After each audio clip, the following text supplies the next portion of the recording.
Mambo vipi mtazamaji wa Bongo Plus TV na 96 Linki, kabisa na kwenye exclusive interview nyingine tena na vitu vingi sana vya kuzungumza na DJ Sma, hasa hapa kupitia political science na mambo mengi sana. Mimi naitwa Victor Madaha, nyuma ya kamera yupo Rizki. Bwana Sma, kwema? Lakini alhamdulillah, mambo anasemaje? Tunaendelea kumshukuru Mwenyezi Mungu kwa sababu anaendelea kutuneemesha kabisa. Yani sisi kama vile yeye amezidi kuwa mwema kwetu kwa uendelevu, na sisi tunatakiwa tuwe waendelevu wa kushukuru. Kwa hiyo alhamdulillah. Kwanza mimi nikupongeze sana, umekuwa ni sio mchambuzi tu ama ni mwandishi ama ni kuiteje, umekuwa full package. Umekuwa ni miongoni mwa watu ambao ukizungumzia kitu lazima uwe na mwendelezo wake. Nakumbuka nilikuoji hii interview ilikuwa ni kabla uchaguzi. Nilikuuliza mambo fulani hivi, japokuwa kipindi kile kwa mgumu sana kuyazungumzia lakini nikakuomba pia ukaanza kutupa hiyo elimu. Ulizungumza namna gani ambavyo kuna makundi ambayo pia yatakayotazama kuelekea kwenye uchaguzi. Baada ukatokea uchaguzi kuna mambo uliyozungumza, ukasema kwamba tusubiri tume ikija ikitolewa ripoti ikitoka basi tutaweza kuzungumza mambo mengine pia. Ripoti ya Jaji Chande imeweza tolewa, imezungumzwa, mambo yamekuwa ni mengi pia. Kwako Sma, hasa kwa sababu tulianza mwanzo, nini ambacho umekiona? Kwa upande mmoja ni masikitiko kwa sababu unajua sometimes mtu unaweza ukawa sahihi lakini hutamani kuwa sahihi. Yani unamwambia mtu bana pale, unakuta mtu anaendesha kwa spidi ambayo unasema huyu pale kuna kona kwa spidi hiyo hawezi kutoboa, lazima nani, alafu kweli anaenda, kweli anatoboa, anapinduka pale kwenye kona. Kwa hiyo ulikuwa sahihi, uliweza kuona indicator na viashiria lakini unasikitika. Kwa hiyo katika wachambuzi ambao tuliweza kutabiri exactly kwa ufasaha mkubwa kabla ya uchaguzi na tukatabiri, yani mpaka tukaongelea kwamba yakitokea maandamano ni kitu gani kitatokea. Vitu vitapanda bei, watu watakaa ndani, kutakuwa kuna kwenye msafara wa mamba na kingi watakuwepo, watu wasitumike, na jinsi watu ambao walikuwa wanatumia na makundi yote. Na ndio hiyo ripoti ya Jaji Chande imekuja kuthibitisha vitu ambavyo tumevisema kabla na baada, kwa sababu hata baada ya uchaguzi pia tulikutana mara kadhaa, tumerekodi hizo video za kutosha za kuchambua sana. Na ni kipindi ambacho kilikuwa ni kipindi hatari na ilikuwa ni kipindi ambacho watu wengi walikaa kimya. Na ndio maana umeniuliza swali ukasema kipindi kile nilikuwa mgumu sana kuongelea hayo mambo. Ni kwa sababu gani niliongelea? Kwa sababu ya necessity. Sisi kwenye Uislamu kuna kitu kinaitwa fardhu ain na fardhu kifaya. Fardhu ain ni wajibu wa kila mmoja kama muumini wa dini ya Kiislamu. Mfano kufunga ni wajibu wa kila mtu mmoja. Kuswali ni wajibu wa kila mtu mmoja, kutoa zaka na vitu vingine. Alafu kuna fardhu kifaya, swala ya jamaa, swala ya Idi, swala ya maiti, umeona, na vinginevyo. Ni wajibu ambao wakiwepo watu ambao wanatekeleza ile, inatoka uwajibu unadondoka kwa wengine. Lakini akitokea hakuna hata mmoja anaifanya, then wote mnawajibika. Ndio maana sisi kutoa salamu ni sunna, sio wajibu, lakini kuitikia salamu ni wajibu. Kwa hiyo iwapo mmekaa kundi alafu akapita mtu mmoja akatoa salamu, ni wajibu wenu kuitikia. Akiitikia mmoja kati yenu, basi wajibu umeondoka kwa wote. Ila asipoitikia hata mmoja, then mnapata dhambi wote, kwa sababu wote hamjatekeleza wajibu. Kwa hiyo kipindi kile niliongea kwa sababu niliamini, na sijui labda uniambie kuna mtu ambaye unafahamu alichambua kwa taswira ambayo sisi tulichambua kabla hata ya na kuelezea makundi yaliyopo, na kuelezea hatari ya kuwepo kwa maandamano na madhara ya maandamano, na kuelezea mfumuko wa bei na athari zake na gharama zake. Kuna mtu ambaye unafahamu alichambua kabla ya ule uchaguzi kwa in detail kama zile ambazo ukizitoa wewe? Hapana. Yes, kwa sababu hile niliona kwamba kwa uwezo amenijalia Mwenyezi Mungu, kuna viashiria niliviona, bali kuna watu ambao nilikuwa nawasiliana nao kabla hata miezi 4-5, nikawa naona viashiria, indicators. Kadri mambo yanavyoenda, nikamwambia this time kutakuwa kuna tofauti. Akasema hapana, yale watu wamejipanga. Nikamwambia hapana, I see indicators. Yani kuna vitu ambavyo ukiviona ni tofauti, coordination iliyopo, actors waliopo na rollout ya mipango yao na moves wanazozifanya, nikaambia this time it's different. Na kwa bahati mbaya ndio hicho, na ripoti ya Jaji Chande imesema kwamba watu walijipanga miezi 6, yani mipango yao ilianza miezi 6 kabla ya. Kwa hiyo ni vitu ambavyo tulivichambua na tukavisema na vimetokea na vimekuja kuthibitishwa kisayansi na nani ya Jaji Chande, ila ni kitu ambacho kinanisikitisha kwa sababu naamini lao hatua zingeweza kuchukuliwa mapema, tungeweza kuepuka mambo mengi, lakini yametokea yaliyotokea. Tuendelee kusonga mbele. Ulizungumza kuhusu makundi matano. Naam. Najua kuna mambo mengi sana kwenye ripoti ambayo umezungumza, tutazungumza baadaye. Ulizungumza kuhusu makundi matano. Naam. Kundi lipi hasa ambalo katika yale ambayo uliyataja, kuna wale ambao wanajihusisha na siasa, kuna wale ambao hawajihusishi, kuna wale ambao wako ndani, kuna wale ambao wanaelea tu hapa katikati. Ni kundi lipi ambalo liliumia sana unavyoona?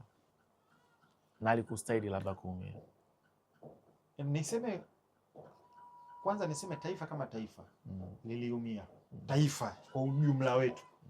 Waliomo, waliohusika na wasiohusika, kwa sababu mnafahamu sisi Waswahili tuna usemi mmoja na kwambia mtego wa panya kuingia aliomo na asiomo.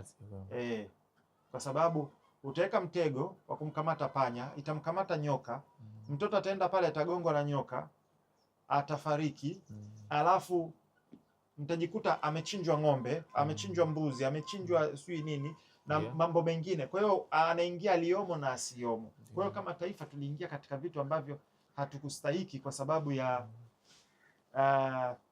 michezo michafu ya baadhi ya watu. Cha kwanza. Cha pili, kuna watu ambao nadhani sasa hivi na unakumbuka kauli yangu nilisema usitumike. Unakumbuka kauli nilitoa nikasisitiza sana. Nikasema fanya maamuzi kwa maslahi yako, usitumike. Na kwa bahati mbaya kuna watu ambao walitumika kipindi hicho tarehe 29 na baada ya hawakujua kama wanatumika. Hawakujua waliokuwa na washawishi walikuwa wamelipwa mabilioni ya hela. Umeona? Na ushahidi upo, watu ambao wanasema tunashukuru kwa kupewa dola milioni 2 na vitu kama hivyo. Umeona? Na kwa hiyo wale waliingia wakidhani wanafanya maandamano let's say ya amani au vitu kama hivyo bila kujua, ila kuna watu ambao hata ripoti ya Jaji Chande imesema waliuawa manyumbani kwao, au sebuleni kwao au sehemu kama hizo. Kwa hiyo wale pia ni waathirika ambao hawakustahiki wale. Lakini kuna mtu ambaye hajihusishi kabisa na siasa wala vurugu wala chochote, lakini alishindwa kwenda kazini, lakini alishindwa kwenda kununua chakula. Bei za nyanya ilifika nyanya moja buku, mafuta yalifika lita moja mpaka 20 na umeona. Kwa hiyo kuna watu wengi ambao waliathirika kinyume na wao kuhusika, hawakuhusika. Hiyo inaitwa collateral. Na collateral ilikuwa ni kubwa sana kuliko tunavyodhania. Wewe leo hii ukinunua soda unalipa kodi. Ukinunua luku unalipa kodi. Ukifanya muamala kwenye simu unalipa kodi. Kweli. Zile mali za umma zilizoharibiwa kama mabasi yale ya UDA na vituo ile ni TANESCO au mali zote ni kodi yako wewe na mimi ambayo iliathirika, na kuvirekebisha inatumika tena kodi yako wewe na mimi. Kwa hiyo hata sisi ambao hatujahusika directly bado tumeathirika. Kwa hiyo ni vitu ambavyo vinasikitisha kusema kweli. Yani waandamanaji moja ripoti ambayo imetaja inasema kwamba Jaji Chande namnukuu alisema kwamba waandamanaji walibeba vilipuzi, walibeba mawe, walibeba bunduki. Inawezekana vipi?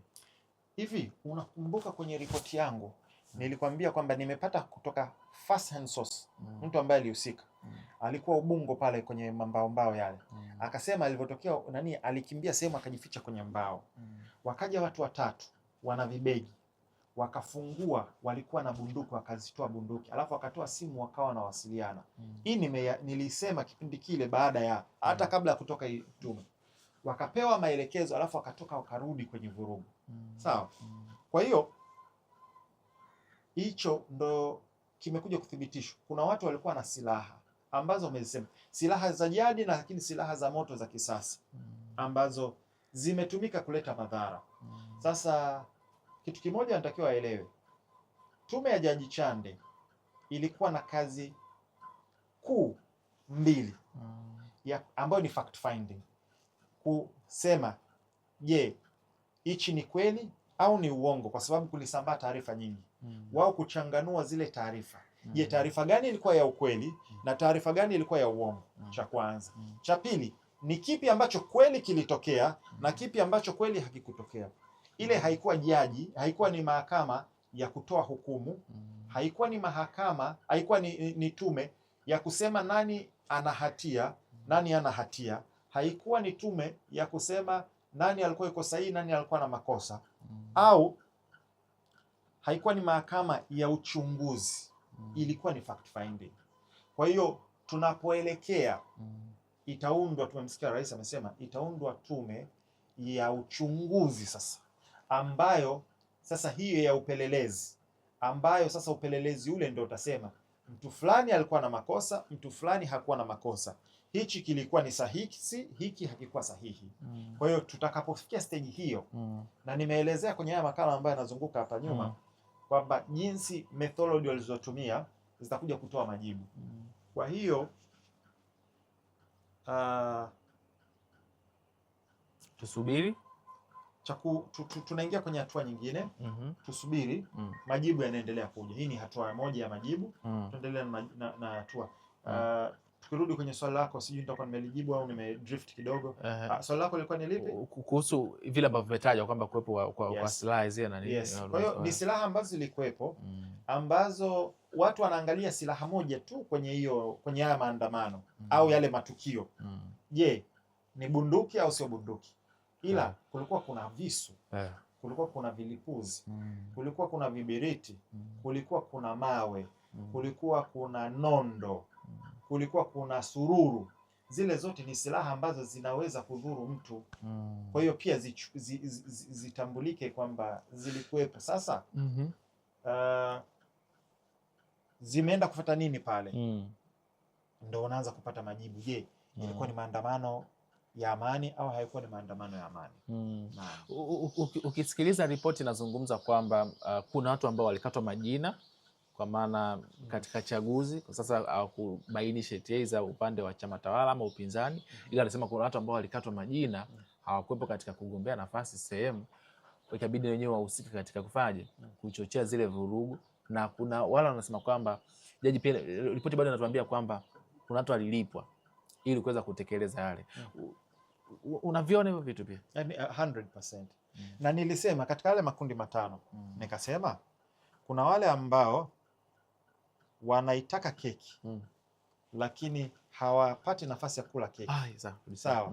Ila wanatamani kula keki, kwa hiyo wanatumia njia zingine za nyuma kusababisha madhara ambayo yatawarudisha au yatawaweka kwenye nafasi ya wao kula keki. Kwa hiyo unakuta watu walikuwa kwenye chama ambayo let's say alikuwa ni mbunge, alikuwa kwenye nafasi fulani, alikuwa ni waziri au nyadhifa yoyote mule ndani ambaye alikuwa anafaidika, na wakati yuko mule ndani hakuwa anasema lolote. Ndio hiyo nilikuwa nawaambia watu, shida ya siasa zina itikadi na itikadi na zina hisia. Hisia inafunika uwezo wa ubongo kufanya kazi, kufikiria. Yes, na hii nimeelekezea kwenye PsyOps, kwenye makala yangu ya PsyOps. Sasa ukishaweza kucheza na akili ya mtu, kuna appeal to emotions, inafunika eneo la ubongo ambalo linafikiria.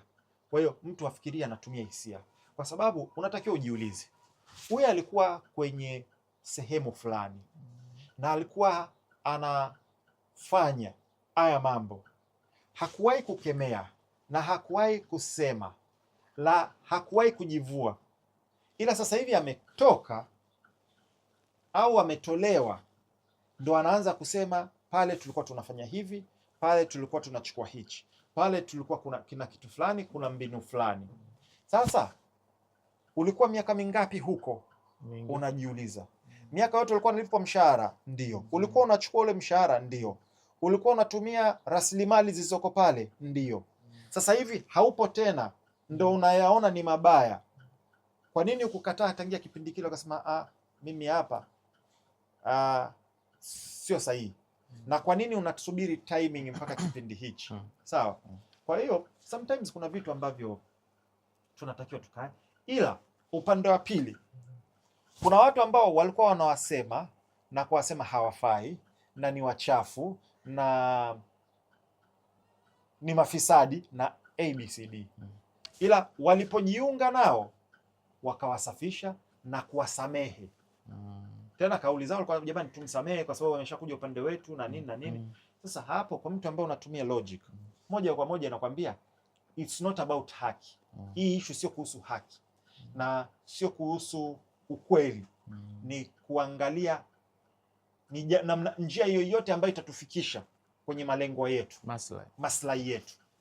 Basi yani ndio ile mtu anakuambia niko tayari kuingia mkataba na ibilisi mwenyewe, shetani mwenyewe, iwapo atanifikishia mimi kupata maslahi yangu. Kwa hiyo kuna vitu nadhani mnakumbuka, miaka ya nyuma kulikuwa kuna bonge moja la skendo la escrow, na aliyekuwepo na aliyekuwa pale juu kabisa alikuwa ni waziri mkuu Lowassa, na baada ya muda kupita mpaka ikapeleka kujiuzulu, na upinzani walimsema sana na kuongea mambo mengi sana, ila alipohamia kwao yote yale yakasamehewa, wakayafunika na kumpokea na kumweka kuwa mgombea wao wa nani. Kwa hiyo unaanza kujiuliza yani michezo ikoje? Na kuna ambao walikuwa kwenye upinzani wakatoka wakahamia CCM, na ambao walitoka CCM wakaenda huko. Kwa hiyo ukija sasa ukiamua kuweka itikadi yako pembeni na hisia zako pembeni, unakuja kujua kumbe tunaangalia ni jinsi hapa hakuna cha haki, hakuna cha ukweli. Tunaangalia ni jinsi gani tutafikia maslahi yetu. Basi hivi vitu vingine tuko tayari kuvifunika, hata kama vitu ambavyo tulikuwa tunavikemea vimefanywa na ambao ni watu wetu, vile vitu hivi tutavifunika, lakini vikifanywa huku tunavisema. Kwa hiyo lazima tujue michezo inavyochezwa kwenye siasa. Ukimsikiliza Mheshimiwa Rais alichokuwa anakizungumza, anaonyesha ni mtu ambaye anatamani siku zingerudi nyuma ili kiweze kisitokee. Kama kiongozi hasa speech yake ilikuwa ya namna gani hasa? Kwanza nilipenda kitu kimoja, kwa sababu mimi ubongo wangu unafanya kazi tofauti kabisa. Alikuwa ametoka kuongea Jaji Chande kwa zaidi ya masaa mawili. Rais hotuba yake ilikuwa haijafika hata dakika 40, dakika 30 na kwa ilikuwa ni short, very short and precise. Yani ile hotuba ilikuwa ime very well curated. Kwa hiyo nimependa kwamba hakuongea muda mrefu. Yani nadhani ingekuwa simama pale mimi ningepiga masaa 6. Umeona? Hicho cha kwanza. Sawa? Ila kaongea vitu ambavyo kama kiongozi wa nchi kaonesha machungu yake, kaonesha kwamba sisi wa Tanzania tulioko hapa ndo tunaumia zaidi kuliko watu wengine. Kwa hiyo sisi ndo tuna uchungu zaidi na hili. Na mtu ambaye ana uchungu zaidi ndo atajitoa zaidi kwa ajili ya kutekeleza hili.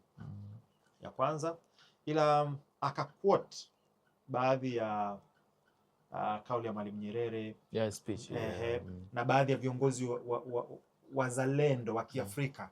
Mmoja hapa akasema ukitaka kumla tembo inabidi umgawegawe vipande. Umeona Na baadhi ya kauli ya viongozi wazalendo wa Kiafrika ambao waliwaquote, na kasema kwamba kaahidi uwajibishaji, kwamba watu watawajibishwa, na ameahidi kwamba itaundwa sasa tume ya criminal investigation.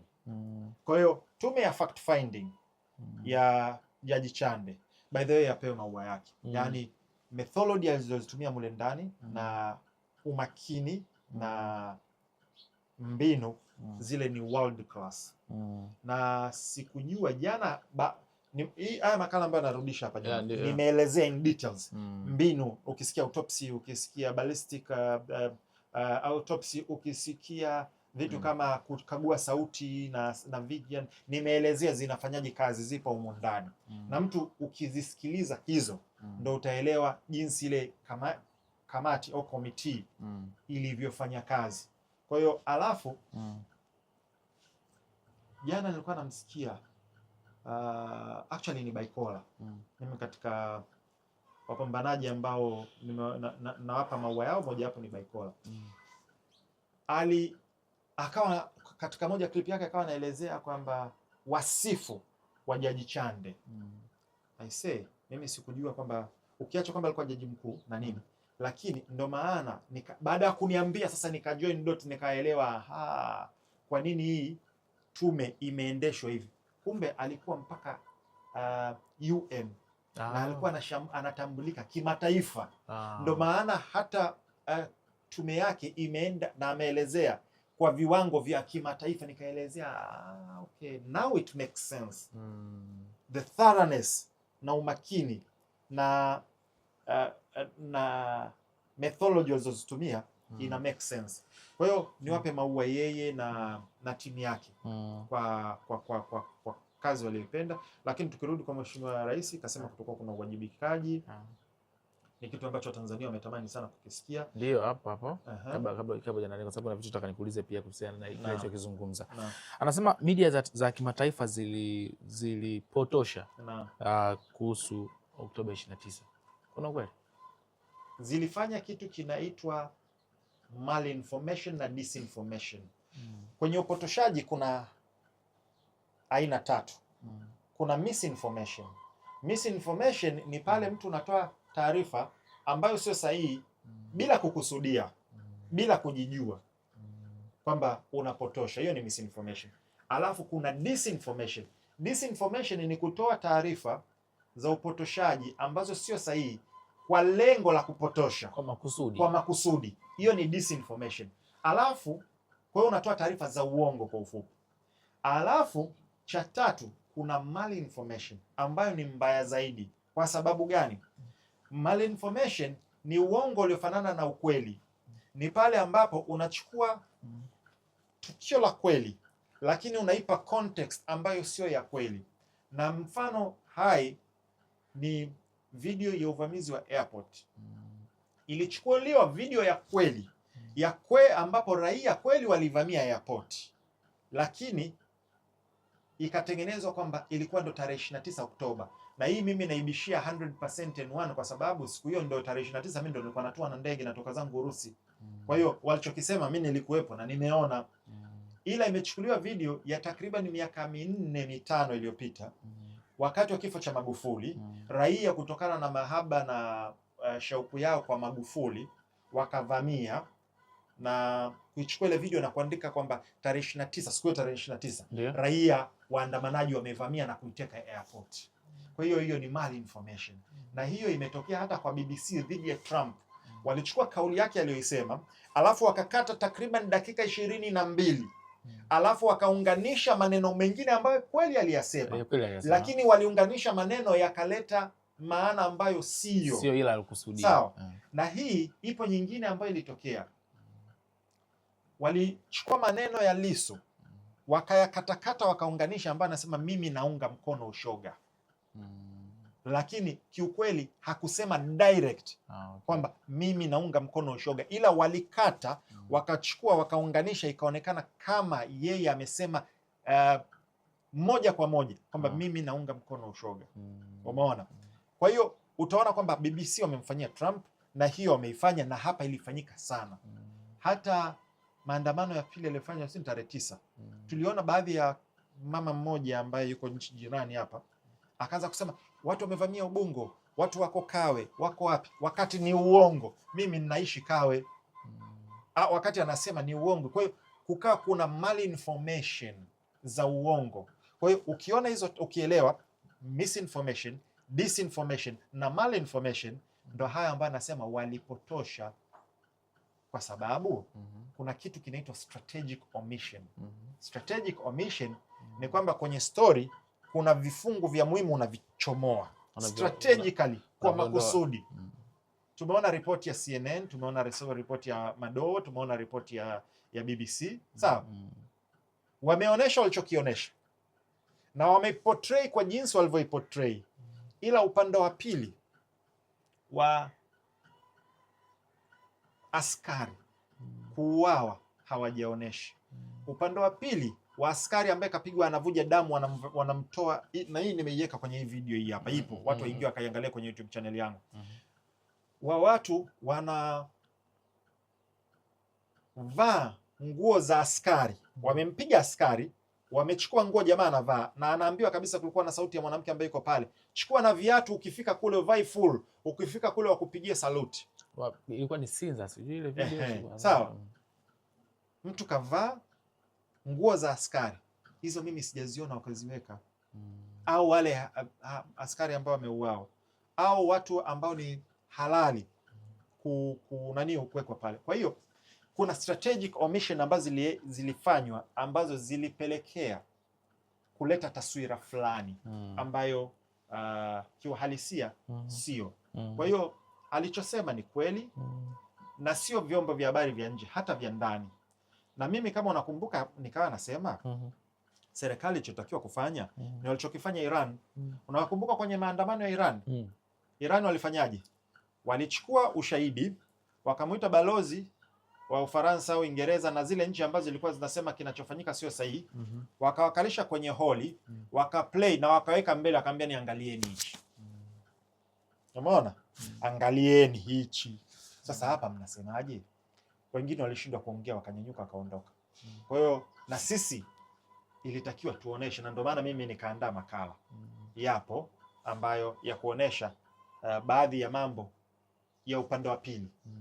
Kwa hiyo ni vitu ambavyo natamani watu waelewe kwamba kulikuwa kuna misinformation, kulikuwa kuna disinformation na malinformation. Na nikisema hivi lazima watu waelewe kuna matukio mengine ambayo ni kweli yalitokea na yameripotiwa black and white. Na hata Jaji Chande kasema, katolea mfano, baba alikuwa na mtoto wake akapigwa risasi akafariki, na alikuwa anatoka shambani au usiki nani. Hiyo ni as long as Jaji Chande kairipoti na tume yake, mimi naamini.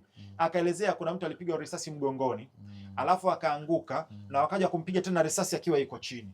Hizo zimethibitishwa na tume. Ripoti ya watoto kwenye kibanda Mwanza alizungumza pia. Yes. Kwa hiyo kuna ripoti ambazo ni za kweli, zipo, hatuzipingi. Ila watu ambao wanadili na hivi vitu wanachagua vitu gani vya kuviongelea. Hivi vingine ni kama yani siwasikii kabisa wakiviongelea. Wamevifumbia macho. Kwa hiyo ninachotaka sisi tuwe wawazi. Tu balance huku na huku. Jaji Chande ka balance sana ile nani report. Kasema sehemu zote, sehemu ambazo zina implicate au zinaleta taswira mbaya kwa serikali, hawajaziacha, wameziweka. Na sehemu ambazo zinasingizia na ni za uongo pia kaziweka. Kwa hiyo imekuwa well balanced. Naam. Ukiendelea kusikiliza kile alichokuwa kizungumza mheshimiwa, ni kama hata taarifa ya idadi kamili ya vifo ni kama iligushiwa, ilikuwa inatajwa kwamba ni kubwa sana. Na hapa ndo mtafaruku unapokuwa unaanzia. Kuna wale ambao wanaamini na kuna watu ambao kidogo wamekuwa na ile maswali kwamba watu walikuwa ni wengi sana na nini pia. Unadhani katika hili pia tume imejaribu kuweka sawa katika Mimi namshukuru Mungu, alhamdulillah. Kanijalia akili, very intelligent, namshukuru. Ila pia amenijalia elimu. Mimi katika kupita kwangu kudonoa elimu, tulikuwa tunafundishwa mantiki ambayo ni logic. Na tulikuwa tunafundishwa jinsi ya kuchakatua habari hata kama hauna ushahidi wowote. Wanaosema, hebu nikuulize, wanaosema hizo taarifa za upande wa pili zimesema ni watu wangapi wamefariki? Ukisikiza wanataja mpaka watu 10,000, 9,000. Sawa. Hebu nikuulize, watu 10,000. Unadhani wakifa watu 10,000 itafichika katika makaburi yetu na maeneo yetu? Kuna jinsi ya kuficha watu 10,000? Yani logic. Ngoja kisia tu, hata ukikosea ni sawa. Unadhani makaburi ya Kinondoni pale yana uwezo wa kuchukua watu wangapi?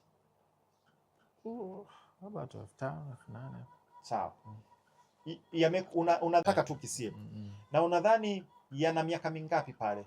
Miaka mingi sana yote. Kwa hiyo hiyo idadi uliyosema imechukua muda huo kufikia idadi hiyo. Na actually sisi tukienda let's say makaburi ya Kisutu yamejaa kiasi kwamba wanaenda kuangalia makaburi ambayo yamepitwa wakati, yanachimbuliwa alafu anazikwa mtu mpya. Sawa? Kwa hiyo ukichukua idadi ya watu 10,000 hata ukiwagawa 1,000 hapa, 500 hapa, 2,000 hapa, bado haingii akilini. Yaani lazima tungiona athari ya hivyo vitu wakati wa COVID. Afu mimi nasikitika sana watu ambao hawataki kutumia akili, wanatumia nani.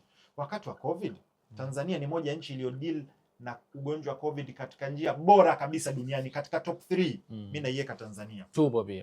Tupo. Magufuli, Mungu huko alipo amlipe kwa jinsi alivyotumia hekima na busara.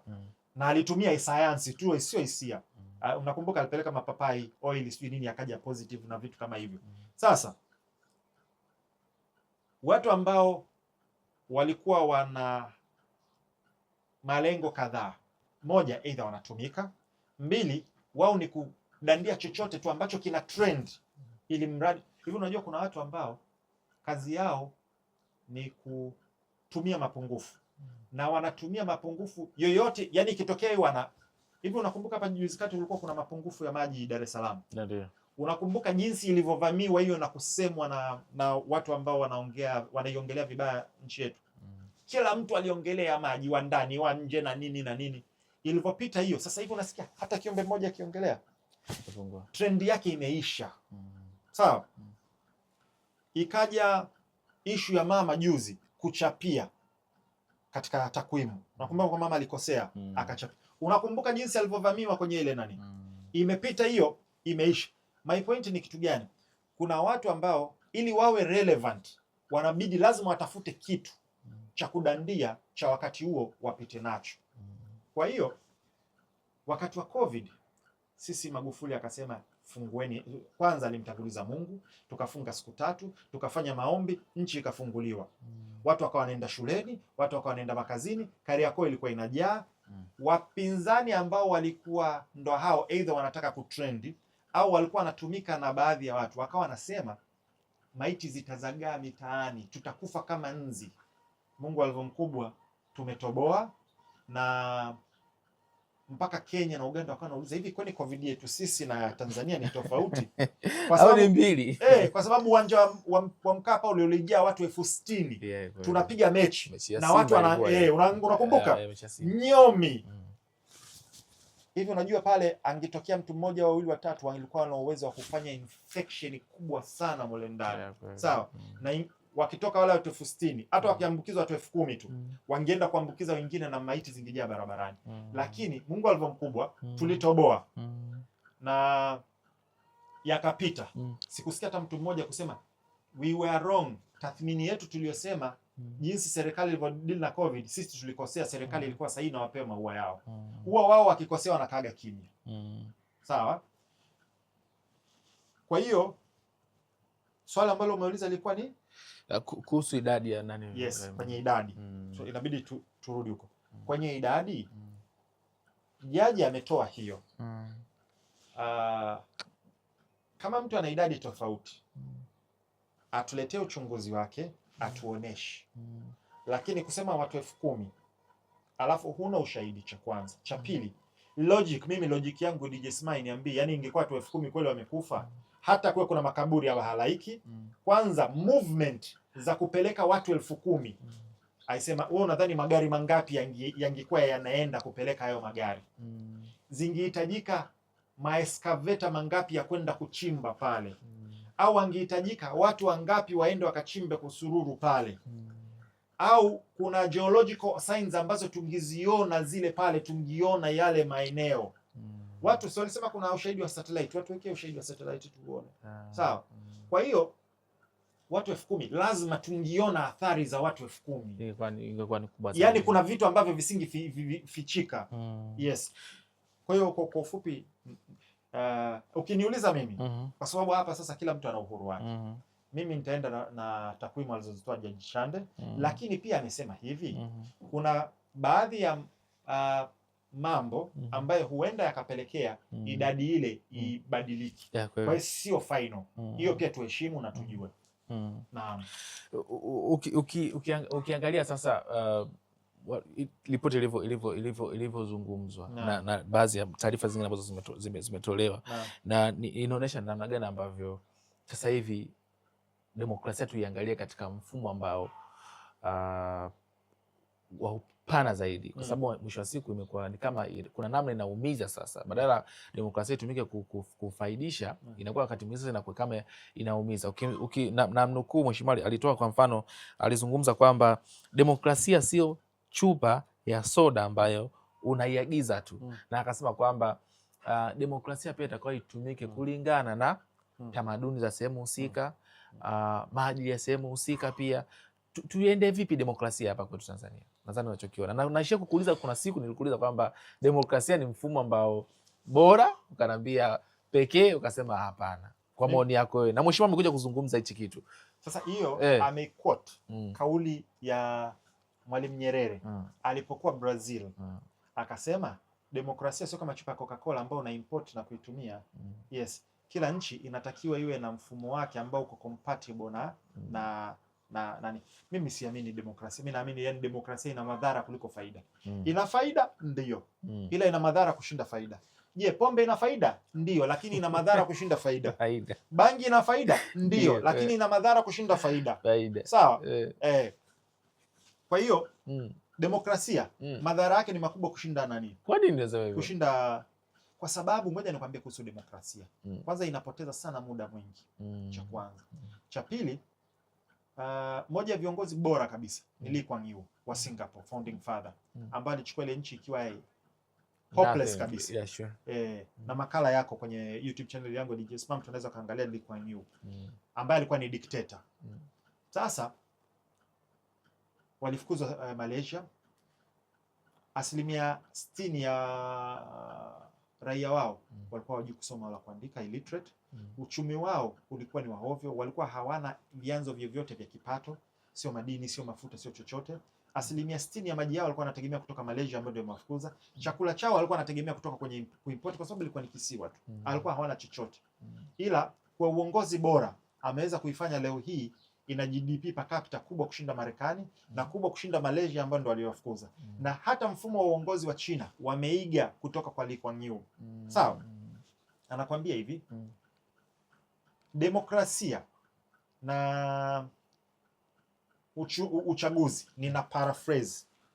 Anasema wewe kiongozi utakiwi kufuata opinion polls au maoni ya watu.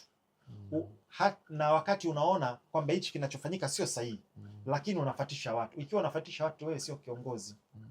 Sawa? Na hiyo ndio system ambayo alikuwa nayo Magu. Magu alikuwa anafanya kile ambacho anaamini yeye ni sahihi. Utamsema, utambeza, lakini alikuwa anafanya kilicho. Alafu muda unakuja kutoa. Ngoja nikwambie kitu. Moja ya vitu ambavyo mimi nilikuwa sioni kabisa kama vina impact ni Tanzanite Bridge. Nikajiuliza hii bridge hapa itasaidia nini? Mbona hapa kuna Salenda Bridge, hapa Tanzanite Bridge itasaidia kitu gani? Haikuwahi kuingia katika uwezo wangu wa kufikiria na tathmini kuona ina faida. Bro, ilivyojengwa nikaja nikasema kweli alikuwa yuko sahihi, mimi Smart nilikuwa na makosa. Ilipaswa ijengwe. Yaani wakati tunapita, mimi mara nyingi sana natoka Upanga, maeneo ya Fire Kariakoo kule. Nikija na hii njia, kwa sababu njia pekee ilikuwa mpaka Salenda Bridge pale, Oysterbay nani kituo cha polisi cha Mataya yale, alafu ndo rudi hivi. Au sometimes unaweza karudi nyuma kidogo kaingilia Palm Beach pale ukaje. Baada ya kufunguliwa lile daraja, foleni imepungua sana. Yes, barabara ya Umoja wa Mataifa sana. Na ile barabara imepelekea kwamba watu ambao wanapita maeneo ya Mbezi Beach, Kunduchi, kwenda mpaka Ununio wapi, akitoka mjini anapitia Salenda Bridge, anaenda nakatizia Macho au kuna njia tofauti, anapita TANESCO Mikocheni Kawe, ananyosha. Sawa? Imerahisisha sana. Mimi sikuweza kuona. Kwa hiyo Lee Kuan Yew anakuambia usisikilize sana maoni ya watu, na ndio maana mimi demokrasia na kura za halaiki sikubaliani nazo. Kwa sababu leo hii inapopigishwa kura watu, na haya ni maneno ya Lee Kuan Yew, anasema watu watapiga kura kutokana na imani zao, kutokana na vyama vyao, kutokana na itikadi zao. Hawatopiga kura kufanya kitu kilicho sahihi. Yaani maana yake ni nini? Ni mambo ya emotions sasa. Exactly. Mama yangu au mjomba wangu au dada yangu anagombea, it must tu nitampa kura. Haijalisha hata kama ninamjua ni magumashi kinyama, namjua kabisa huyu mtu ni magumashi bala, nitampigia kura kwa sababu ndio hiyo umesema. Nimekuelewa vizuri mfano wako. Yes, niko chama fulani. Hata wakiweka jiwe pale, ushawahi kusikia mtu kwamba mimi ikiwekwa jiwe na timu fulani nitashabikia jiwe kwa sababu ni chama changu. Yes. Kwa hiyo hata akae mtu wa ovyo pale, watampigia kura kwa sababu ya chama. Na hata kama upande wa pili kuna mtu bora, hawatompigia kura kwa sababu ni mtu wa chama fulani. Sawa? Na haijalishi ni chama tawala au chama cha upinzani.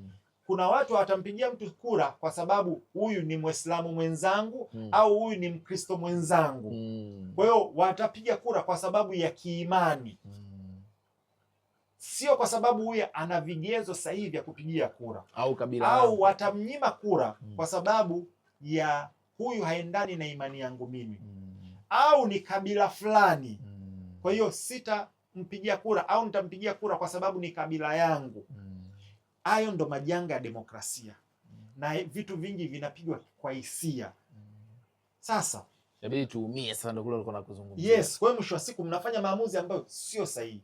Alafu kuna wale ambao kwenye makala yangu ya Operation Breaking TZ wanaitwa persuadables, ambao wako wameelea tu.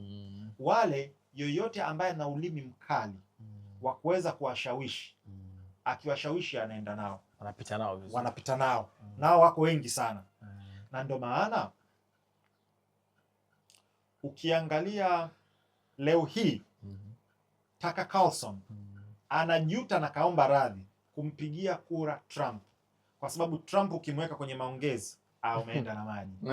Yani ni sawasawa wale, kuna watu ambao mabingwa ni talkative, dem akimpa na akisimama tu kumpa sikio kaliwa, au akimpa namba kaliwa kaisha. Umeona wanambinu kaa nini? Yani hiyo katika vipaji ambavyo Mungu hakuamua kunipa. Yani mimi mwanangu kwenye kuimbisha demu, yani huko mimi niko dhaifu sana. Kanipa vipaji vingi, ila hii si Mungu aliona kwa hiyo kimpa huu saa hii isi atakuwa balaa. Itakuwa mbaya zaidi. Kwa hiyo kuna Trump ukimweka nani pale umekwenda na maji. Kwa hiyo sasa hivi wanakuja kurealize, na wote waliompigia kura, asilimia kubwa waliompigia kura ambao ni maarufu, kina Carlson, kina Candace na wengine wanajuta. Ndugu yako Elon Musk mpaka inabidi ajiondoe kabisa, kwa wamejiondoa kula. Kina Ramaswamy wanamsikia tena sasa hivi. Yani wamekuja kurealize kumbe tulipigia kura uongo. Alitu brainwash. Kwa hiyo na hichi ngoja niwaambie, angalieni hata katika historia yetu. Kuna kipindi utaona chama cha upinzani kina nguvu, kimeshawishi vurugu, alafu anaitwa ile kiongozi, anaenda kukaa na mamlaka, akitoka pale kaekwa sawa. Najua mkeka sawa, yani mifuko imetoka imekaa vizuri. Akirudi pale, yani mambo yamebadilika. Sio yule. Kwa hiyo alikuwa anakutumieni nyinyi kwa sababu ya maslahi yake. Maslahi yake akishapatikana amemaliza. Au akipewa madaraka, basi yale aliyokuwa anayasema tena yale anaamua kuyafungia macho. Kwa hiyo ni vitu ambavyo tunatakiwa tuwe makini sana kwenye hivi vitu na watu ambao tunawasikiliza na jinsi ambavyo watu wanashawishika na kutumika kwa sababu ya ajenda za watu, au wanatumika kupigana vita vya watu wengine. Sima, kwa kumaliza maswali yangu ya mwisho sasa tuamie mambo mengine. Unaamini bado tume ya ndani inaweza ikamaliza haya, tukaungana sisi wenyewe tukachagua makundi kama mheshimiwa alichokifanya, na tukapeana taarifa sisi wenyewe, tukaaminiana, tukamalizana, ama bado una lipi hasa kwa wale ambao bado ukiwasikiliza? Kwa mfano nilikuwa nasikiliza ACT alichokizungumza, Chadema na baadhi ya vyama vingine walisema bado hawana imani na tume.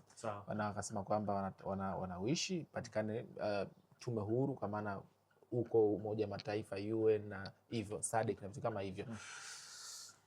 Take yako iko vipi hasa kwenye hili? Yani mimi nikishasikia mtu anataka tukatafute solution nje, yani moja kwa moja mimi siwezi kukubaliana na wewe. Yani nikishasikia matatizo yetu ya ndani, unataka watu wa nje tukawaite tuwachukue tuwalete hapa ndo watutoze matatizo yetu, mimi wewe moja kwa moja nakuchukulia ni kibaraka. Black and white. Yani mimi hii sikubaliani na hiyo. Tuna matatizo yetu ndio. Tuna uwezo wa kusolve wenyewe ndio. Tuna mapungufu ndio. Tutajirekebisha sisi as we go. Nimesema hivi, ripoti ya Judge Chande haiko perfect, lakini wamefanya kazi nzuri sana kwa uweledi mkubwa sana. Imethibitisha kwamba sisi tunao watu na uwezo wa kusolve matatizo yetu. Yaani kikweli kwa kukatisha kwenye ile ripoti kuna baadhi ya vitu hata mimi nilivyovisikia kusema kweli, of course kama ulivyozungumza na mapungufu yake, lakini kuna baadhi ya vitu mimi nilivyovisikia nikasema kweli hata kama kuna mapungufu lakini wamejitahidi. Kuna mfano ile kuzungumzia tukio la wale kwenye kibanda ile na nini, kwa sababu ni kweli watu walikufa na wakaja wakaisema kwamba ni kweli kuna maaskari ambao pia waliua watu ambao hawakustahili.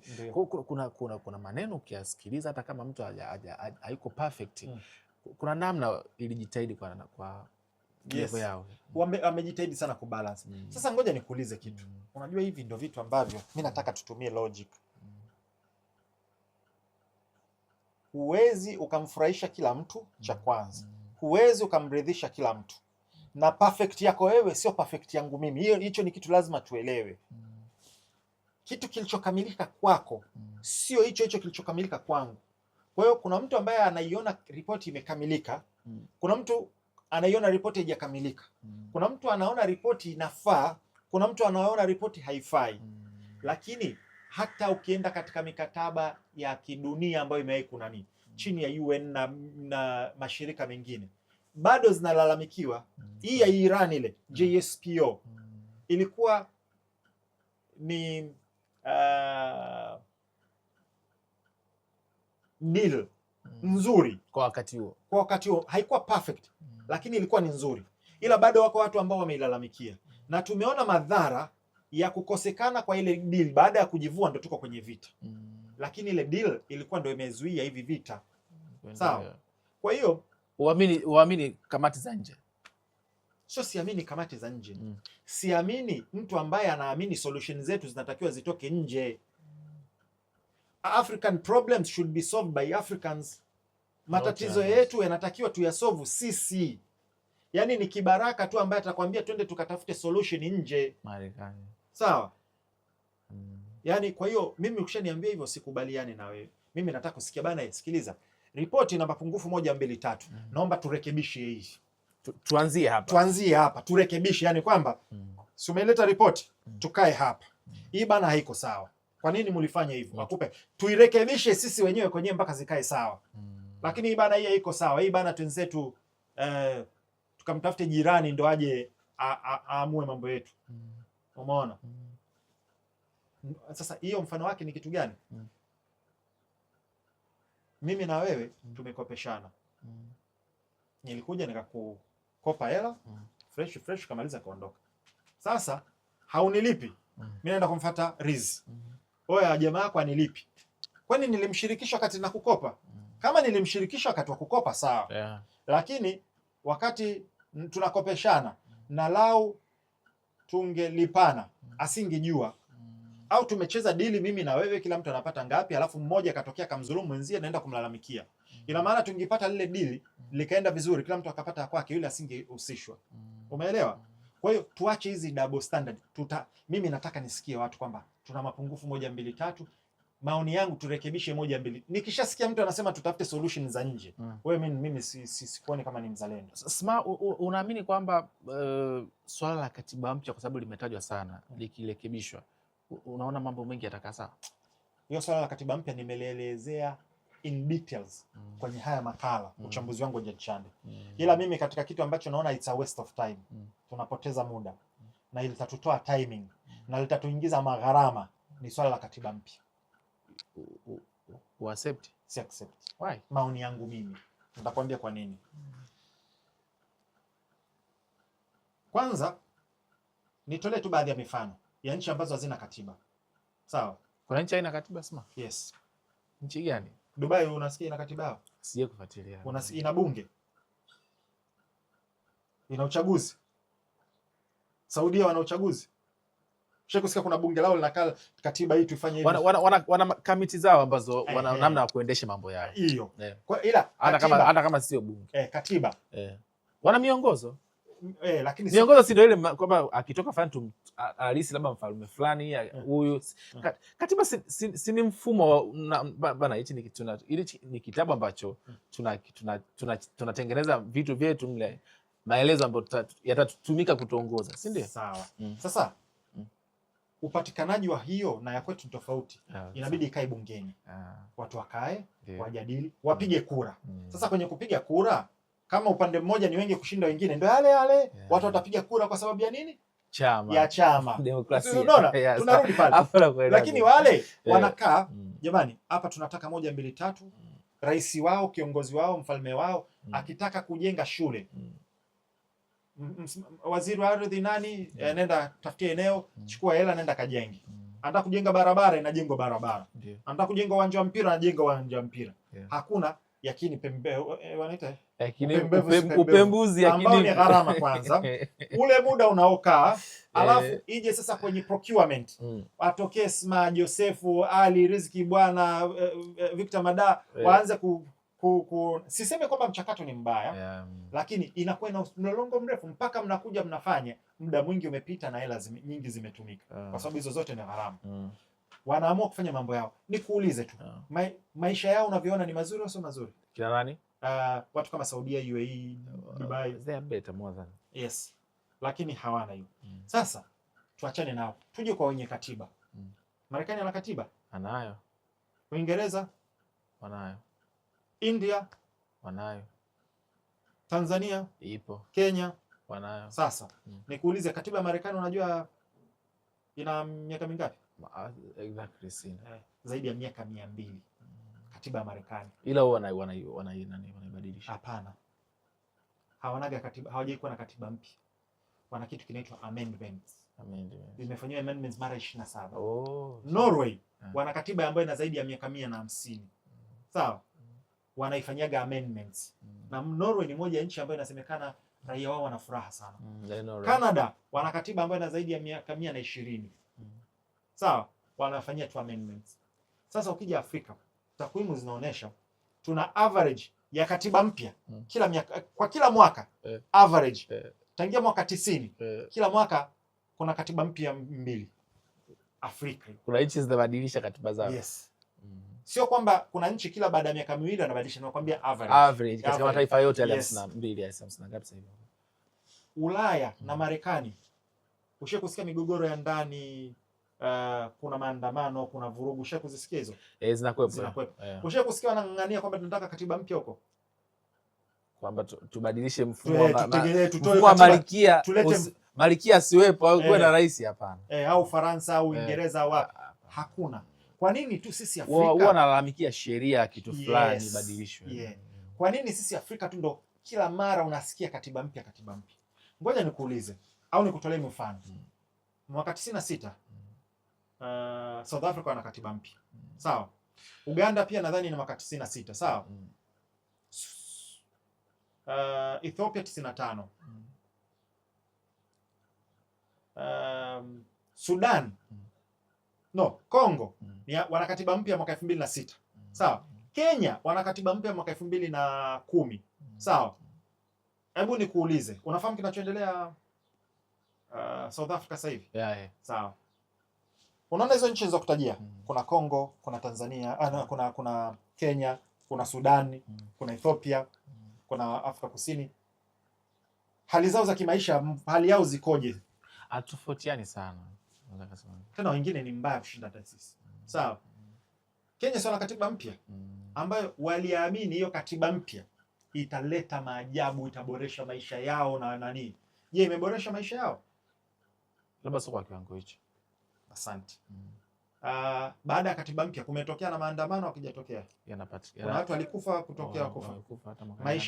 Maisha yanapanda juu au yanashuka chini? Always maisha, gharama zinazidi kupanda. Uliona ripoti ambayo imetolewa na mataasisi au mashirika tofauti ya kiduniani na kwingine, kwamba nusu ya Wakenya wako kwenye umaskini. Yes, nusu ya Wakenya wanaishi kwenye umaskini. Unajua Kenya, ukisikia uchumi wao ni mkubwa, watu wenye uchumi wenye utajiri na wasiokuwa nao, difference ni kubwa sana. Sema wale wenye uchumi mkubwa wanawabeba hao wengine. Nilimsikia juzi kuna speech alikuwa anatolea mfano William Ruto anatolea mfano kwamba wao kwa nini mafuta miundombinu yao kwamba ya barabara ukiunganisha kati ya Tanzania, Uganda na Rwanda na Burundi ndio uwezo kaifikia Kenya. Usema kweli, upande wa barabara wako vizuri sana Kenya. Last time nimeenda upande wa barabara wako vizuri. Kwa wale wanakizungumza kwa sahihi. Kwa kipindi ambacho nimeenda. Kwa kipindi kile. Wana barabara. Ilikuwa na mara mwisho nimeenda mwaka 2016 nadhani. Yes. Lakini nilivyoenda I was amazed. Wana mikika mingi sana. Wana mikika mingi. Afana mabarabara mpaka leni 5. Yaani kwa Tanzania upande wa barabara wametuzidi kama miaka 20-30. Yaani wao wako vizuri. Yes. Kwa hiyo kwa kumalizia sasa Sma, kwenye katiba wewe sasa nimalizie. Sawa. Kwa hiyo tumeonyesha kwamba kuna nchi ambazo za katiba mpya. Lakini walichoamini kwamba kitaletwa na hizo katiba sicho walichokutana nacho. Shida yetu sisi ni moja, hatutaki kuangalia sababu halisi ya matatizo yetu. Tunaamini sisi tuna mentality hii. Hivi ushakutana na posti ikikaribiaga Disemba 25 26 hivi, new year new me. Nitaanza gym au umeona? Nitaacha kula vyakula ya kunenepesha. Nitaanza kutunza pesa. Na delete watu wote ambao sijui manini nitaanza kutunza pesa. Nitaanza kutunza pesa. Ushakutana na mtu mwanangu. New year new me. Ushakutana na mtu mwanangu, mimi nikiwa na kazi, nikiwa na kamera kali kwenye mzunguko wetu wa content creator. Nikipata kamera kali nitakuwa natengeneza sana content. Ushakutana nayo. Hiyo ni mentality ya kuweka mafanikio au mabadiliko yetu kwa kigezo cha ikija kitu fulani, nikioa, mwaka ukibadilika, nikipata kazi, nikiwa na gari, nikiwa na kamera mpya. Hiyo ni nini? Hiyo ni tabia ya kukimbia majukumu ya mabadiliko ya ndani ambayo yanatakiwa kufanyika kwa sababu ya kufikia yale malengo, na unaenda kulalamikia. Kwa hiyo matokeo yake ndio inazaa vile kizazi ambacho wao kila kitu wanalaumu tu. Ndugu yangu anisaidii, washikaji zangu wanisaidii, sijui serikali haina msaada, sijui viongozi ni hivi. Wakati yeye yuko maskani mwanzo mwisho, hata kujituma, hata kufanya kazi, hata kufanya chochote. Katulia zake. Kwa hiyo lazima tuelewe jinsi hii tunachoaminishwa kwamba katiba, kuna watu wanaaminisha kwamba ikija katiba mpya ndio itabadilisha maisha yetu, yatageuka, tutakuwa bustani of Eden. Sawa. Sasa mimi mtazamo wangu ni kitu gani? Tulishaingia gharama kubwa sana na tukapitia mtafaruku mkubwa sana kwenye ile ya Jaji Warioba. Mpaka bunge ilibadilishwa setup na kuongezwa maviti na gharama na vitu kama hivyo. Sawa. Lakini haikufanikiwa. Mimi ushauri wangu tuwe na mfumo wa amendment. Yes. Kwamba kila mwaka waziri wa sheria awe anakusanya vitu ambavyo vinatakiwa kufanyiwa mabadiliko. Anaiweka bungeni kwamba tufanye amendment ya hizi hapa. Currently tunafanya. Lakini sasa tuboreshe huo mfumo ambao kila mwaka anakuja na package ya amendment. Vitu ambavyo vinatakiwa kufanya amendment. Anaviweka pale, bunge inapiga kura, vinabadilishwa. Kwa hiyo tunajikuta tunaboresha katiba yetu kadri tunavyoenda. Sio ya kuifumua juu chini. Na ninakwambia 99% ya wanaopiga kelele kuhusu katiba hawajui 90% ya hiyo katiba. Wanajua wanachoambiwa, wanachosikia. Swala la uchaguzi, sheria za uchaguzi, sheria za nguvu ya kiongozi, yani vile vitu ambavyo wameambiwa, haki za binadamu, hicho ndo wanazozijua ndani ya hiyo katiba. Muulize kingine chochote kuhusiana na hiyo katiba, hajui chochote. Kwa hiyo mimi swala la katiba mpya sikubaliani nalo. Nachotaka au maoni yangu mimi, sio nachotaka. Mtazamo wangu mimi na maoni yangu mimi ni tuweke mfumo wa amendment. Kila mwaka tuwe tunaenda na mabadiliko, cha kwanza. Cha pili, tuweke mfumo wa tengeneza sheria mpya au kubadilisha sheria kwa wepesi inapohitajika. Kuna fast tracking, lakini bado naisema haiko convenient. Yani hiyo inakuwaga ndefu. Yani leo hii mfano imetokea issue kuhusiana na kodi, mlolongo wake ni mrefu mpaka yani hiyo inaweza bana watu wamekaa wamejadili bana hii kweli inatakiwa, inachukuliwa kama ni waziri mhusika au kama ni waziri wa sheria na katiba anaenda kuipeleka pale, faster inajadiliwa, inamalizwa shwa, na sio lazima ipitishwe na bunge zima. Iwe kuna watu ambao ni waeledi katika bunge ambao wanaweza wakaidiscuss hiyo, waidiscuss ipitishwe, tuende. Yani tuwe tuna mfumo wa faster wa kufanya amendment zetu. Huo ndo mtazamo wangu mimi. Unaona kesi kubwa hapa, hata kwa maelezo yako ninavyokusikia, kesi kubwa hapa ni sheria za uchaguzi zibadilishwe. Naam. Unaona unadhani zikicheza zile mambo yatakaa sawa? Ngoja nikuulize swali. Unajua watu wanahisia. Ila naomba nikuulize. Unadhani Marekani wana sheria nzuri za uchaguzi? Wao wanavyozungumza kwamba kuna uhuru huo kutokana na sisi. Je, umeshasikia mara ngapi viongozi au wagombea wa Marekani wakisema wameibiwa kura? Trump alivyoshindwa alizungumza, Kamala Harris was the same story. Hillary Clinton, Al Gore tena Al Gore alitangazwa kabisa. Alafu ikaja Electoral College ikapindua ikampa George Bush. Sawa? Kwa hiyo hata nchi unajua sisi tunashindwa kuelewa kitu kimoja. Hata nchi ambayo katiba yake na sheria zake za uchaguzi zinaonekana zimenyooka, bado kuna wizi. Sawa? Na bado kuna malalamiko. Na bado kuna upigaji. Sawa? Maana yangu ni nini? Maana yangu hata hizo sheria tukizitengeneza perfect kabisa, wanaosimamia hizo sheria si ni binadamu. Yani kama binadamu hayuko sahihi, zitapindishwa tu hizo sheria. Sio, unanielewa? Sasa moja ya vitu ambavyo tunagoma sisi, na mimi nielezea hapa kwa ufupi tumalizie na hili, kwamba sisi tumejivua majukumu yetu. Sisi raia ni waongo, sisi tunatoa rushwa, sisi tunadanganya, sisi tunakwepa kodi, sisi tunafanya vitu vingi ambavyo ni kinyume cha sheria. Sisi kwenye jamii sisi tumeacha malezi bora.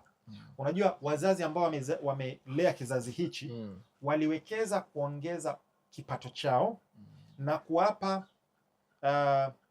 elimu kizazi hichi kilichopo sasa hivi, ila wakaacha kuandaa kisaikolojia na kimaadili hicho kizazi ambacho kitakuja kuikuta ile kipato chema cha wale wazazi, generational wealth. Sawa, lakini maadili ya kutumia elimu na uweledi ambao wamewapa.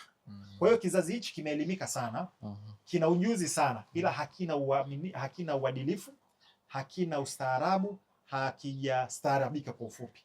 Sasa ukishakuwa sisi mitaani ni wapigaji, ni wakwepa kodi, ni watoa rushwa, waongo, hivyo nategemea mwenyekiti wa serikali za mtaa ataacha kuuza kiwanja cha wazi? Kwa sababu si ndo kataa kwenye hii jamii iliyooza hii. Sawa. Hivi jamii ambayo hatutaki kulipa kodi, hatutaki kutekeleza wajibu wetu, anapotoka mbunge katika hiyo jamii, anapoenda kule, unadhani atakupigania wewe? Wakati ataenda kule atataka marupurupu yaongezwe kwa ajili yake. Sawa, tumeona kwa sababu jamii ndio imetoa hao watu. Sawa, leo hii utalalamika kwamba tumeingia mkataba mbovu kwa sababu mtu fulani labda akalipa au ana maslahi. Katokea kwenye jamii gani? Huku ya sisi wapigaji huku chini. Sawa, mtoto alikuwa anaona baba mama wanavyokwepa kodi. Sawa, au wanavyokwepa sheria, au wanavyotoa rushwa, au wanavyofanya mambo ambayo sio ya kimaadili. Sawa, alafu unategemea leo yaende kuwa mstaarabu kule. Kwa hiyo jamii ndio iliyotoa hawa watu ambao sasa hivi wanalalamikiwa ni wabadhirifu, ni wafisadi, wametokea huku kwetu uraiani, hajatoka nje ya nchi huyo. Sawa, ni kwa sababu sisi kama jamii tumefeli kwenye malezi ya uungwana na ustaarabu na uzalendo. Sawa. Kwa hiyo hata tuweke hizo sheria hizo ambazo unasema, kama wale watu wanaosimamia ndio wale utasikia tu Trump, nimeibiwa kura, nimeibiwa na Kamala na Hillary Clinton na wengine. Maliziano, Wapo wanasema kwamba ili yafanyike kuna baadhi ya watu watakuwa waachiliwe, kuna baadhi ya vitu vibadilike ili na nini. Maridhiano hasa yaendewe vipi hasa Usman? Mimi nauliza tunazungumza maridhiano Usman kwa sababu ya kile ambacho kimetokea, kwa sababu naamini kuna makundi ambayo pengine inawezekana yaligawanyika. Ili kuweza kuendea nchi lazima watu waweze kukaa wazungumze yamalize. Mimi bado kichwani kwangu haingii swala la maridhiano, kwa sababu juzi kulikuwa kuna uchaguzi, yameshiriki vyama 18 na baada ya ushiriki vyama 18 vilikuja pale vikasaini kukubaliana na kilichotokea, na wengi ambao wanataka yani, kwa hiyo nadhani ni chama kimoja ambacho wenyewe waligoma kushiriki kwenye uchaguzi, sio kwamba wamezuiwa. Hiyo ya kwanza. Cha pili, mimi kama swali linakuja kama SMA, huoni au kubaliana na swala la maridhiano, ni kitu gani ambacho unakitaka? Mimi nasema ni ushirikiano. Yani badala ya maridhiano tuingie kwenye ushirikiano ambapo serikali, raia, sekta binafsi, taasisi za kidini, vyama vya upinzani kwa pamoja iundwe mechanism ya kushirikiana. Nikimaanisha nini? Natamani iundwe tume, lakini muhimu sana isiwe binding, iwe ni non binding. Tukishaifanya iwe binding, itaibua tena Pandora's box kingine, itaindua tena tatizo lingine. Nikisema non binding, yani sio yenye kufungamanisha, ila kuwe kuna tume ya ushirikiano ambapo kunapokuwa kuna jambo ambalo ni la kitaifa, serikali inaweza ikakaa kwenye ikaitisha hawa watu hizi taasisi kabeba, na kuna ile jambo 1 2 3, hebu tupeni maoni yenu, tunaliendeaje? Viongozi wa kidini wakalitoa maoni yao, wapinzani wakatoa maoni yao, raia wakatoa maoni yao, sekta binafsi zikatoa maoni yao kwa pamoja, alafu serikali ikaangalia kipi ambacho kinafaa ikachukua, na kuna kipi ambacho kinaweza kikafanyika, kwa sababu kuna kitu ambacho kinafaa lakini hakitekelezeki. Kwa hiyo wanachukua zile na wanafanyia kazi, na pale sehemu ambayo baadhi ya members wa hii tume ya ushirikiano wanaweza kuwa na role ya kuplay, basi wapewe role ya kuplay. Mfano kwa sababu ya kurudisha taasisi kwa sababu ya kurudisha maadili bora, sawa. Watu ambao wanadili na hii zaidi ni nani? Ni viongozi wa dini. Kwa serikali inaweza kakaa nao ikaangalia kwamba tunashirikiana vipi, kwa sababu hii nyinyi ndio mko mitaani kwenye makanisa na misikiti na madrasa na vitu kama hivyo, hebu tushirikiane kwa pamoja kwa sababu ya kufikisha urudishaji wa maadili mwema. Wanapohitaji kusaidiwa, kama serikali ina nafasi ya kuwawezesha na wawezesha. Kama ni jambo la kisiasa, then anaweza wakashirikiana na vyama vya upinzani kwa sababu ya maslahi mapana ya nani, kwenye baadhi ya vitu, kwenye baadhi ya mihadhara. Ni mara ngapi ambayo ushaona kwamba rais tena nakumbuka Magufuli mara nyingi sana alikuwa anashirikiana na wapinzani, akisimama na nini anamsifia kama jamaa anafanya kazi nzuri, anashirikiana nao. Nadhani ifanyike hiyo. Hiyo ndo mimi naona ndo badala ya maridhiano. Maridhiano is, mimi mtazamo wangu binafsi, ni mtazamo wangu DJ Sma, tukienda kwenye mfumo wa ushirikiano utazaa tija zaidi kuliko huku, kwa sababu itakuwa ni shirikishi. Kwa sababu kuna baadhi ya watu ambao hawako kwenye serikali au kwenye system ya uongozi, wako kwenye upinzani ambao wanatofautiana mirengo, lakini kuna baadhi ya sehemu ambao wanakubaliana, sawa. Na wale watu huenda kwa wana expertise, wana ujuzi au wana kitu ambacho kitasaidia taifa. Kwenye hilo tunashirikiana, umeelewa?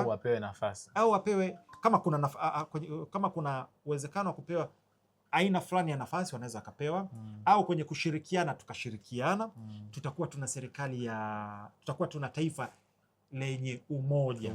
Kwa hiyo ndo maana mimi swala la maridhiano, mtazamo wangu mimi napendelea ushirikiano. Naam. Nini mwisho wake sasa, baada ya haya yote ambayo yamekuwepo, labda pengine ujumbe wako smart binafsi wewe kama wewe hasa unalipi kabla tufunge kabisa hili? Mimi nadhani kwanza Jaji Chande na timu yake wapewe maua, wamefanya kazi kubwa sana na tukielewa kwamba haiwezi kuwa perfect kwa sababu wao ni binadamu lakini wamefanya kazi vizuri kama sisi ambavyo hatuko perfect. Sasa tuwe constructive kwenye sehemu ambayo tunaona kuna mapungufu, tutoe maoni ya jinsi ya kuboresha kwenye yale mapungufu. Tusiwe tuna negative criticism kwamba unajua kuna mtu ana tatizo ya kila solution. Hii tume ya Jaji Chande ni solution, lakini kuna mtu ana tatizo ya hii solution, kwamba unapokuja na suluhisho kuna mtu hiyo ana tatizo kuhusiana na hilo suluhisho. Sawa? Tunahitaji watu ambao ni positive, kwamba tumeona mmefikia sehemu fulani, tunashauri ongezeni 1, 2, 3 ili tuzidi kufika juu zaidi au kuboreka zaidi. Hao ndo watu ambao tunahitaji katika kulisogeza taifa mbele. Kuna mtu bro, hata ufanyeje, yani kuna kile kisa cha punda yule baba anamwambia ngoja mwanangu, ngoja nikufundishe. Katoka yeye na mtoto wake na punda, na ielezea kwa ufupi kabisa. Wametembea akakutana na watu. Nyie vipi mnatembea mna punda, badili mumpande punda mnatembea. Nyie mabwege kweli. Baba akamwambia ke mwanangu tupande. Wamepanda. Wamefika mbele kukutana na kundi lingine la watu. Hivi nyie mna hata huruma? Watu wawili mnamkalia upunda, atashindwa hata kunani? Atakufa. Atashindwa, yani hamna hata huruma na ungwana. Aya tushuke. Kwa hiyo akamwambia pale tulikuwa tunatembea tukaambia tupande. Hapa tumepanda wawili, ukipanda wewe peke yako mwanangu.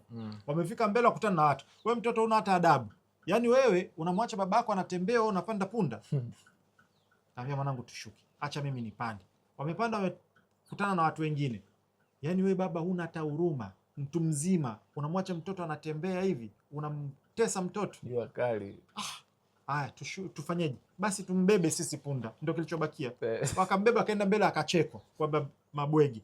Kwa hiyo chochote utakachokifanya lazima kuna mtu ambaye ata criticize. Kuna ule mfano wa chakula kwamba tunaweza tuko sisi hapa watu 5. Tumeenda sehemu tumeagiza chakula, kimekuja. Chakula kimepungua chumvi. Kuna mmoja ataanza chakula bwana hakina hata chumvi, yani sio upishi gani huo, sio kafundishwa wapi. Sawa? Mwingine atakuja atasema bwana hakina hata chumvi, tuachane nacho tuondokeni. Anataka wote muache msusi. Mwingine ataanza kumtukana yule mpishi. Yaani wewe si umejifunza wapi? Wale wazazi wako wajui hata kukulea jinsi ya kupika. Mwingine mwita dada njoo. Kuna chumvi, naomba chumvi, kwa sababu si ni chumvi imepungua. Kwa hiyo tukiongeza tu chumvi chakula kinakuwa kiko vizuri. Kwa hiyo mwingine tofauti na hao ambao wako negative ataomba chumvi aweke. Mwingine atenda hatua nyingine.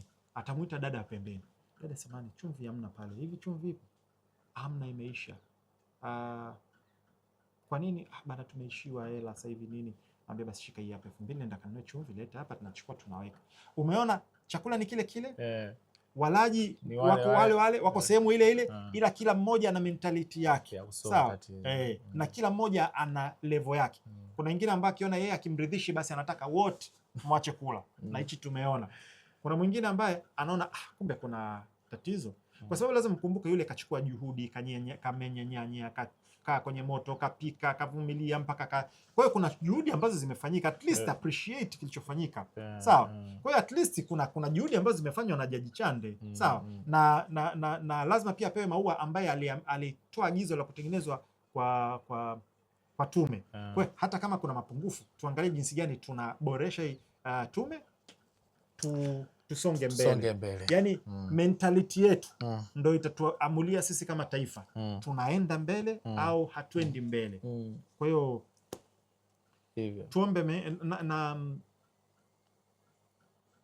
natamani kuwe kuna ushirikishaji mkubwa sana. Na hii ni kwa idara zote. Kweli. Ushirikiano. Umezungumza kitu kizuri sana kati ya raia na nchi yetu. Tutasonga mbele sisi kama Waafrika. Yaani mimi siamini kabisa kwa solution za nje. Siamini kabisa kwamba hatuna uwezo wa kujirekebisha sisi wenyewe. Na sisi mara nyingi binadamu tulivyo. Wanasema nguruwe kwa nguruwe kwa binadamu chungu. Sisi huwa tukikosea, mfano kama driver, mimi hata nikikosea nikapita taa nyekundu akinikamata traffic, bana traffic, unajua binadamu nimegafilika, nisamee. Au mimi nitataka kusamehewa mapungufu yangu. Lakini wenzetu wakifanya makosa, huyu hafai kabisa kwa dereva. Dereva gani nyang'anye leseni, mpige faini. Si umeona jinsi tunavyo deal sisi na mapungufu yetu. Wewe ukitoka leo umesahau simu nyumbani, nimesahau simu. Lakini mwenzio akisahau, wewe nawe unasahau kitu cha muhimu sana. Kwani uweze kujikagua wakati sio, naelewa? Yes. Ni muhimu sana kuangalia watu gani ambao tunawasikiliza. Kuna watu ambao wanatuathiri negatively na kuna watu ambao wako constructive. Ukimsikiliza anakupeleka sehemu ambayo unaona kabisa hii ndio njia sahihi ya kukabiliana na matatizo. Na kwenye dunia hii, as long as tuko hapa, tutaendelea kukutana na tatizo moja baada ya jingine, ila uwezo wa kukabiliana na tatizo ndio tunatofautiana. Nimeupenda, kuna msemo mmoja hata amekuwa akiuzungumza na siku hizi, anasema kwamba wote tunaishi duniani kwa mara ya kwanza, hakuna ambaye anaishi kwa mara ya pili hapa. Kwa hiyo chochote tunachokutana nacho leo ni for the first time. Nilikuwa nazungumza na Sma kuhusiana na mambo ya report. Of course kuna sehemu nyingi ambazo amezungumza, pengine kuna sehemu ambayo amekukwaza au labda mimi ambacho namuuliza na najaribu kuelezea, tumepishana naye kwa namna moja ama nyingine, kwa sababu kila mtu ana maoni yake na matakwa yake pia. Tuwe razi, sisi ni waungwana, tunapokea hilo pia, lakini lugha pia za kukosoa ziwe nzuri tu. Unajua Smaga anazungumza, anasema kwamba unajua kukosoa na kurekebisha mtu alichokizungumza sio tatizo, ila ni unatumia lugha gani, kile ndo wote tutakuwa tuwe nacho. Sisi hapa ndani hatujamtukana mtu, hatujamuita mtu mpumbavu, mjinga, hatujamuita mtu chawa, hatujamuita siji nini vitu ambavyo sio vya kiungwana. Kwa hiyo na wao kuna alafu pia kuna double standard moja. Kuna yule yeye anaamini kufata anachokiamini yeye ni sawa, lakini wewe ukiamini tofauti na yeye unaonekana kabisa ufai. Sio, unanielewa? Kwamba yeye akiamini kitu fulani au njia fulani ndo sahihi, basi yeye ana uhuru huo na haki. Smart kwa kalipwa, smart anatumika, smart chawa, smart sio kitu gani, sijui nini. Jamani, hebu nielekezeni hizo hela, mimi nazihitaji na studio nataka nimalizie. Hebu niambie hizo hela zinatoka wapi na mimi niende nikazichukue. Kibunda cha Smart, mbona tunakuja tunapigwa joto kila siku? Bwana, angalia mpaka leo hatuna hata ICU ndani. Sawa? Hizo hela za Smart mbona mimi sikutani nazo? Hebu nielekezeni hizo hela zinatoka wapi, niende nikazichukue jamani.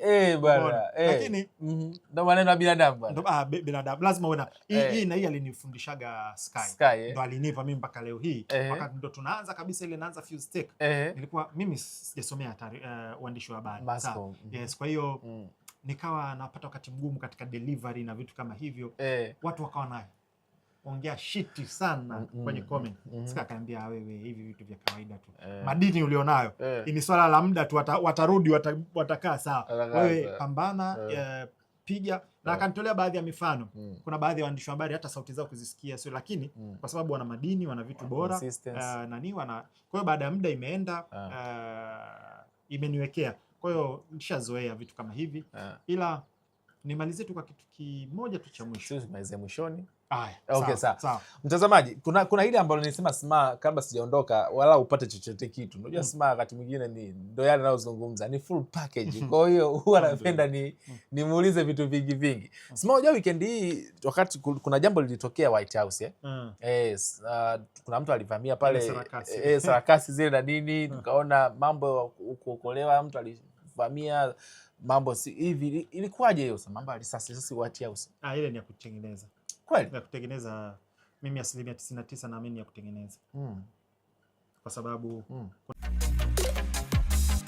Asante kutazama interview hii. Usisahau kusubscribe, like, comment na kushare.